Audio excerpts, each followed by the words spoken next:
Sumasa inyo ang palatuntunang ang Iglesia ni Cristo, isang palatuntunan na maghahatid sa inyo ng magadalisay na aral ng Diyos na sinasampalatayanan ng Iglesia ni Cristo. Mga katotohanang maghahatid sa atin sa matuwid na landas ng paglilingkod sa Diyos. Welcome po sa palatuntunang ang Iglesia ni Cristo. Hangad po namin na sa buong panahon po ng ating pag-aaral, kayo po ay nasa maayos na kalagayan, ligtas sa mga kapahamakan, lalo na po sa karamdaman. Ako po si kapatid na Jerry Luar Jr. At ako po ang kapatid na Gerson Guevara. Welcome po sa programang ito ng Iglesia ni Cristo. At gaya po ng lagi naming hinahangad, sana po lubos ninyong pakinabangan ang mga salita ng Diyos na ipaglilingkod po namin sa inyo. Bago tayo magsimula ng ating gagawing pagtalakay, kapatid na Gerson, pinararating lang natin ang pagbati po natin sa mga kapatid po natin at sa kanilang mga naanyayahang sumubaybay sa palatuntunang ito, diyan po sa distrito po ng Rizal. Magandang araw po sa inyo at maging sa distrito po ng Catanduanes. Kinukumusta rin po natin ang mga kapatid at ang mga bisita nila, mga naanyayahan po nila na makinig sa pagtuturo ng mga aral ng Diyos na ito mula po dyan sa distrito ng Kamanava at distrito po ng Caloocan North. Kumusta po kayo mga kapatid? Kapatid na Gerson, sa gagawin nating pag-aaral po sa pagkakataong ito ay sasagutin po natin ang ilan po sa mga itinatanong at ipinagtataka ng ating mga taga-subaybay. Opo. Napapansin ng ating mga taga-subaybay na sa mga nagpapakilalang Kristiyano na relihiyon ay sadyang naiiba naman daw ang aral na ating sinasampalatayanan tungkol sa ating Panginoong Kristo. Napapansin nila yung aral na ating sinasampalatayanan at itinataguyod na ang ating Panginoong Kristo ay tao at hindi po Diyos. Ang totoo, kapatid na Jerry, pagka po naririnig yan ng mga kaibayo natin sa pananampalataya, iba-iba po yung nagiging reaksyon nila. Meron pong iba na nagtataka na bakit daw naiiba pa yung aral natin na itinataguyod tungkol sa ating Panginoong Hesukristo kumpara sa ibang mga relihiyon. Gayong iisang Biblia naman daw ang ating ginagamit. Hindi lang yon, mayroon pa ngang pagkakataon na may nagagalit pa sa atin. Opo. Sapagkat yun daw ating pagkilala na ang ating Panginoong Kristo ay hindi po Diyos kundi tao. Para sa kanila, yun daw ay napakalaking paglapastangan daw po natin. Sinasabi din po ng iba na sariling aral lamang daw po natin ang pagtuturo na ang ating Panginoong Hesukristo ay tao at hindi Diyos. Ayon po sa kanila, wala daw po ang aral na iyan sa Biblia. Kaya ngayon, sa pagkakataong ito, kapatid na Gerson, ay yan po ang ating talakayin. Ipaglingkod po natin sa ating mga taga-subaybay kung ano ang pagtuturo tungkol sa ating Panginoong Kristo, pagtuturo po na mula po sa banal na kasulatan. Patutunayan po natin sa pamamagitan po ng Biblia na wala pong naging pagkakataon na ang ating Panginoong Kristo po ay naging Diyos. Ano po ang mga patutuo sa Biblia na ang ating Panginoong Kristo kailanman ay hindi po naging Diyos? Mga giliw naming taga-subaybay, simulan po natin sa hula tungkol sa ating Panginoong Hesukristo. Ganito po ang mababasa natin, nakasulat po sa Isaias sa 53:3, ganito po ang pahayag. Siya'y hinamak at itinakwil ng mga tao, isang taong sa kapanglawan at biyasa sa karamdaman, at gaya ng isa na pinagkublihan ng kanilang mukha ng mga tao, na siya'y hinamak at hindi natin hinalagahan siya. Mga giliw naming taga-subaybay, ang binasa po namin sa inyo hula tungkol po sa ating Panginoong Hesukristo. Ang katunayan po na ang ating Panginoong Hesukristo ang hinuhulaan sa mga talatang ating binasa, mababasa po natin yan sa Marcos 10:33 hanggang 34 at maging sa Lucas 18:31 hanggang 33. Ang katuparan po ng hulang ito ang ating Panginoong Hesukristo. Sa makatwid sa mga ginigiliw po naming mga taga-subaybay, sa hula pa lamang po o paunang pahayag ng Biblia, tiniyak na. Ang likas na kalagayan po ng ating Panginoong Kristo ay tao. Kapatid na Gerson, paano naman kung halimbawa may magsabi naman ng ganito? Ang ating Panginoong Kristo daw ay naging Diyos nung may likas na kalagayan na. Ano ang tugon po natin? Ayan po nating Biblia rin ang sumagot sa atin dyan, kapatid na Jerry. Mga giliw naming taga-subaybay, ganito naman po ang mababasa natin dito po sa aklat ng Mateo, sa 1:18 at talatang 20 rin, ganito po ang pahayag sa atin ng banal na kasulatan. Ang pagkapanganak nga kay Hesukristo ay ganito. Nang si Maria na kanyang ina ay mag-aasawa kay Jose, bago sila magsama, ay nasumpungang siya'y nagdadalang tao sa pamamagitan ng Espiritu Santo. Tatapot samantalang pinag-iisip niya ito, narito, ang isang anghel ng Panginoon ay napakita sa kanya sa panaginip na nagsasabi, Jose, anak ni David, huwag kang mangamba sa pagtanggap kay Maria na iyong asawa, sapagkat ang kanyang dinadalang tao ay sa Espiritu Santo. Mga kababayan, ang mga talatang binasa po namin sa inyo ay tungkol po sa pagkapanganak sa ating Panginoong Hesukristo.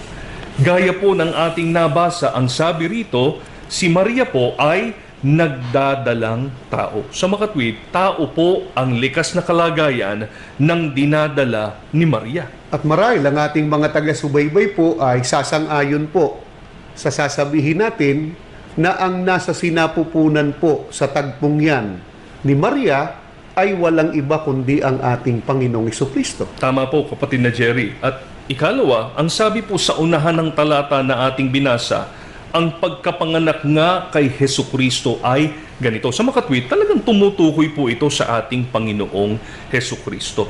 At ang isa pa po na dapat nating mapansin, ipinanganak ang ating Panginoong Hesukristo. Pati na Jerry, sa mga susunod na pagkakataon, Opo. tatalakayin naman po natin at pag-aaralan na ang isa po sa katangian ng tunay na Diyos, wala po siyang pasimula. Hindi po siya ipinanganganak. At lalong hindi po siya dinadala sa sinapupunan. Totoo po yun, kapatid na Jerry. Sa makatwid sa mga ginigiliw po naming mga taga-subaybay, kung papaano po ang ating Panginoong Kristo nung hinuhulaan pa lang, ang likas na kalagayan po ay tao. Maging nung siya po ay mayroon na pong eksistensya. Nung siya po ay existido na. Nung may likas na kalagayan na po siya po ay nananatili po na tao ang likas po na kalagayan. Puntahan naman natin, kapatid na Gerson, yung ipinipilit po ng iba at sinasabi. Ang Panginoong Jesucristo raw ay naging Diyos nung mangaral na po. Ano po ang sagot natin dyan? Kung totoo po yung sinasabi nila na nang nangangaral ang ating Panginoong Jesucristo ay naging Diyos siya, dapat yun po sana ang kanyang itinuturo. At yun ay pangangaral niya sa Opo. tao. Ganito po ang mababasa natin sa Juan 8:40.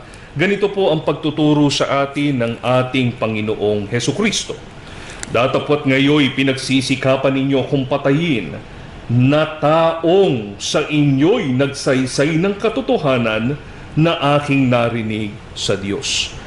Mga giliw naming taga-subaybay, pahayag na po ito mismo ng ating Panginoong Hesukristo. At dito po, may ilang bagay tayong dapat na mapansin, kapatid na Opo. Jerry. Una po, ang sabi niya, datapwat nga'y pinagsisikapan ninyo akong patayin na taong sa inyo'y nagsaysay ng katotohanan. Sa makatwid, sa pagtuturo po ng ating Panginoong Hesukristo, tao ang likas niyang kalagayan. At sana napansin ng ating mga taga-subaybay, yung binanggit ng ating Panginoong Kristo. Ang sabi niya, na aking narinig sa Diyos. Iba po ang ating Panginoong Kristo na nakarinig kaysa po sa Diyos na kinaringgan niya ng katotohanan. Tama po yun, kapatid na Jerry. At kung ipipilit man po ng sino man na Diyos ang ating Panginoong Hesukristo, lilitaw po, dalawa ang Diyos. Isang Diyos na nakarinig ng katotohanan na mula sa isa pang Diyos. Alam naman po natin, kapatid na Jerry, labag po iyan sa itinuturo ng Biblia, sapagkat sa Biblia, maliwanag, iisa lamang po ang tunay na Diyos. Puntahan naman natin, kapatid na Gerson, ang paniniwala po ng iba. At baka sa mga taga-subaybay po natin ay may nagtataglay ng ganito pong paniniwala. Ang ating Panginoong Jesucristo daw po ay naging Diyos nung siya raw po ay mamatay at mabuhay na mag-uli.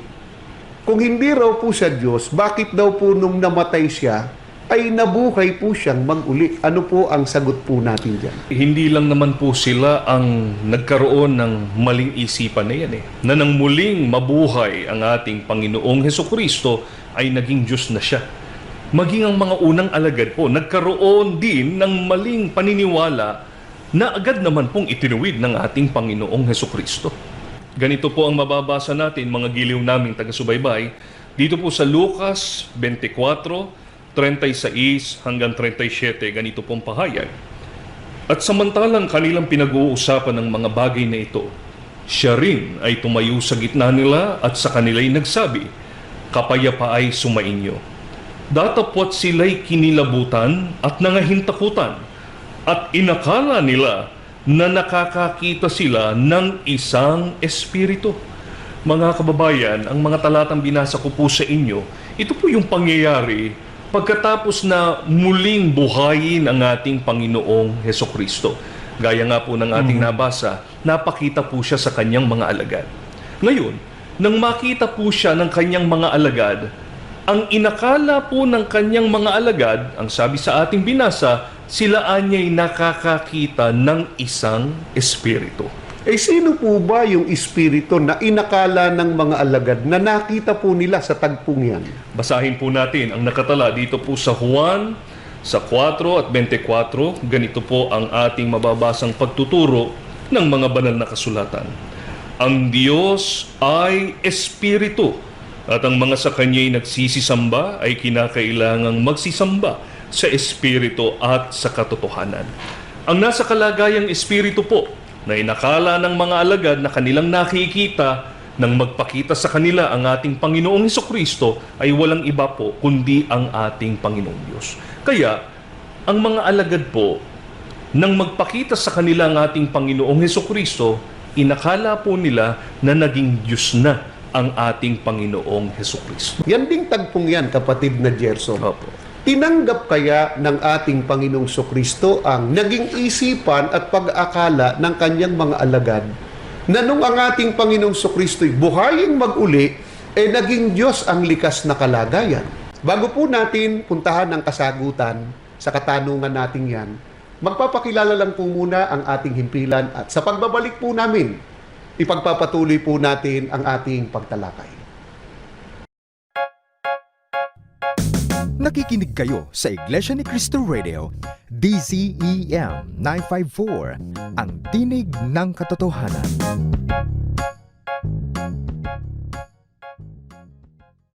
Nagbabalik po ang ating palatuntunan at pagtalakay dito po sa programang Ang Iglesia ni Cristo. Salamat po sa inyong napakatyaga pong pagsubaybay. Ako pa rin po ang kapatid na Jerry Luar Jr. At ako po ang kapatid na Gerson Guevara. Bago po natin ibigay ang kasagutan doon sa iniwan nating katanungan, kapatid na Gerson, bago natin ipagpatuloy ang ating pagtalakay, ay ipinararating ko lang po muna ang aking pagbati sa mga kapatid at mga taga-subaybay po nating mga panauhin at nagsusuri diyan po sa distrito po ng Quezon South at Quezon East. Kinukumusta rin po natin ang mga kapatid dyan po sa Quarry Condominium. Nakikinig po sila at nanonood sa ating programa, kapatid na Jerry. Kumusta po kayo mga giliw naming taga-subaybay? Balikan na natin, kapatid na Gerson, yung iniwan nating katanungan po kanina bago tayo nag-break. Tinanggap ba ng ating Panginoong Hesukristo yung naging isipan, naging pag-aakala ng kanyang mga alagad? Nung buhayin siyang mag-uli ay naging espiritu siya o naging Diyos? Hindi po, kapatid na Jerry. Ang totoo po, mga giliw naming taga-subaybay, agad po silang itunuwid ng ating Panginoong Hesukristo. Mababasa po natin yan. Balikan po natin yung Lucas sa 24, mga talatang 38 hanggang 39. At sinabi niya sa kanila, "Bakit kayo'y nangagugulumihanan? At bakit nangyayari ang pagtatalo sa inyong puso? Tingnan ninyo ang aking mga kamay at ang aking mga paa.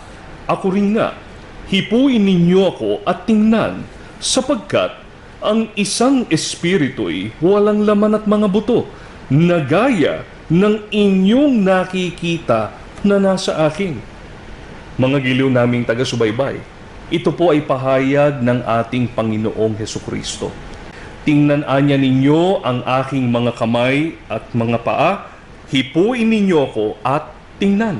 Bakit po ganun ang tugon ng ating Panginoong Kristo sa kanyang mga alagad sa tagpong yan? Sapagkat ang ating Panginoong Hesukristo na rin po ang nagpaliwanag. Ayon po sa ating Panginoong Hesukristo, ang isang espiritu walang laman, walang buto. Sa makatwid, gaya po ng mga napag-aralan natin sa nakaraan, ang tunay na Diyos po hindi nakikita at lalong hindi po mahahawakan. Hindi po tulad ng ating Panginoong Hesukristo.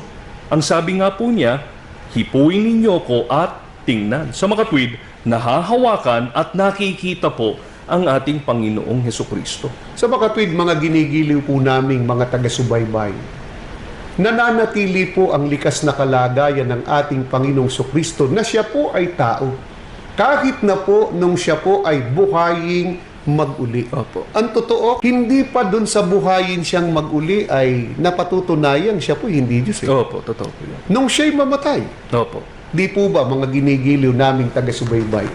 Kung ang ating Panginoong Kristo po ay Diyos, hindi po siya mamamatay. Sapagkat ang isa po sa katangian ng tunay na Diyos, kapatid na Jerry, mga giliw naming taga-subaybay, ay wala pong kamatayan o immortal ang tunay na Diyos. Opo, totoo po yun. Ang Diyos ay pinakamakapangyarihan po sa lahat. Opo. Wala po siyang kamatayan. Ang ating Panginoong Kristo po ay namatay. At kaya nabuhay na mag-uli, binuhay lang ng ating Panginoon Diyos at nang buhayin pong mag-uli, hindi po naging Diyos. Tao pa rin ang likas na kalagayan. Opo. Kapatid na Gerson, puntahan naman natin yung ipinipilit din ng iba. Ang sabi nila, naging Diyos daw ang ating Panginoong Kristo nung papaakyat sa langit. Ano po ang tugon natin dyan? Ang babasahin po natin, pahayag din mismo po ng ating Panginoong Hesukristo. Ganito po ang mababasa natin, mga giliw na tagapakinig, dito po sa Juan, sa 20 at 17. Pakinggan po ninyo. Sinabi sa kanya ni Jesus, "Huwag mo akong hipuin, sapagkat hindi pa ako nakakaakyat sa Ama.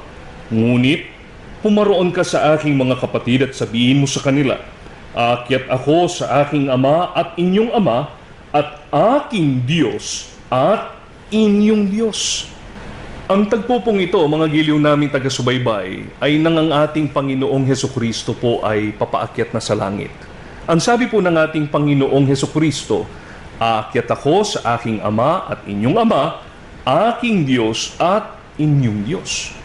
Ngayon, kung tatanggapin po yung sinasabi at ipinipilit po nila na Diyos di umano ang ating Panginoong Hesukristo nung siya'y papaakyat na sa langit, lilitaw po, may Diyos na aakyat patungo sa isa pang Diyos. Kaya lilitaw po, dalawa ang Diyos nila. Labag na labag po yan sa pagtuturo ng banal na kasulatan. Opo. Di po ba mga ginigiliw naming taga-subaybay?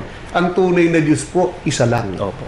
Kapag ipinilit po ng ating Panginoong Kristo ay naging Diyos nung papaakyat po sa langit, magiging dalawa nga ang Diyos. Opo. Hindi ho katanggap-tanggap na aral Tama po yan.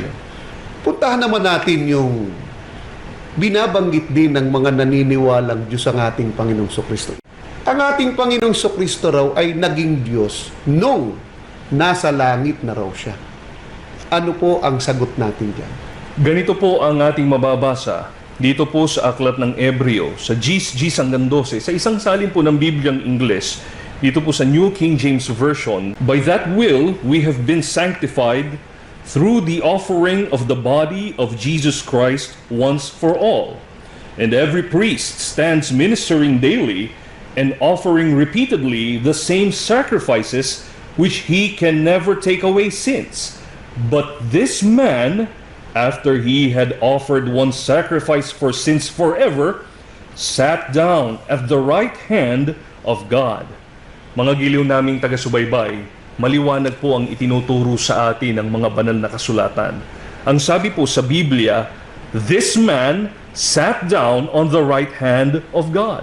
Sa wika po natin, ang taong ito ay naupo sa kanang kamay ng ating Panginoong Diyos. Sa makatwid, kahit po nang umakyat ang ating Panginoong Hesukristo sa langit, nananatili po na siya ay tao sa likas na kalagayan.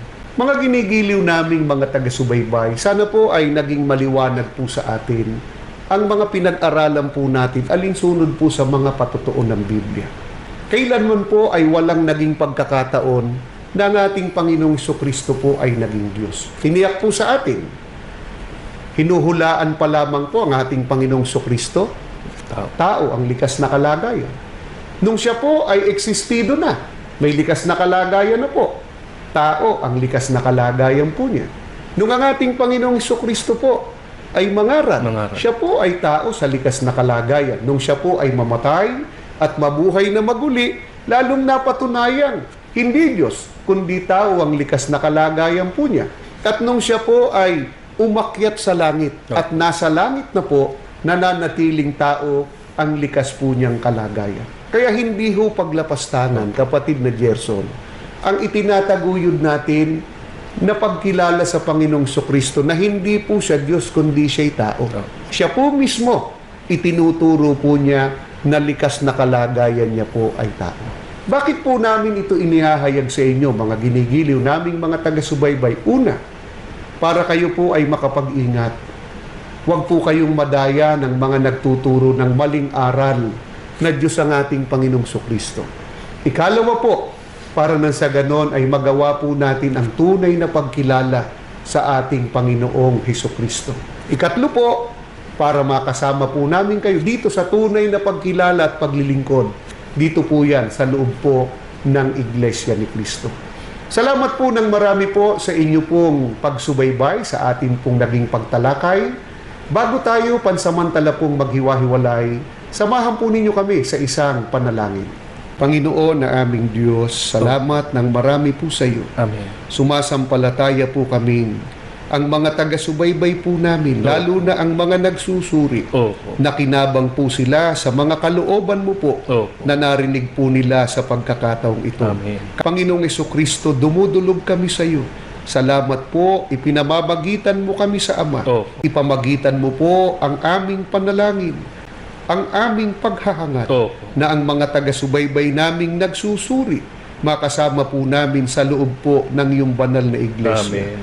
Ama, sa muling paglapit namin sa iyo, salamat ng marami po sa iyo, na mamalaging buhay at malakas ang tagapamahalang pangkalahatan sa loob po ng iyong banal na iglesia, Amen. ang kapatid na Eduardo Manalo. Amen. Higit sa amin, ingatan mo po sila upang lalo pa kaming mapamahalaan sa tunay at marapat na paglilingkod po sa iyo. Pinagpala mo po ang himpilan ng radyo ng iglesia, maging ang mga kapatid naming tumutulong sa mga gawaing pagpapalaganap at ang aming mga taga-subaybay. Pinihiling po namin ang lahat sa pangalan po ng Panginoong Hesukristo. Amen. Kami po ay nagpapasalamat sa inyong pagsubaybay. Kung mayroon kayong katanungan, maaari po kayong mag-email sa amin sa dcem954@isaradio.org. Malugod din namin kayong inaanyayahan sa aming mga pagsamba at pagdudoktrina o magbasa ng mga lathalaing pasugo at subaybayan ang aming mga programa sa INC TV. Maaari rin po kayong makipag-ugnayan sa mga ministro at mga may tungkulin sa Iglesia ni Cristo sa pinakamalapit na lokal sa inyong POC.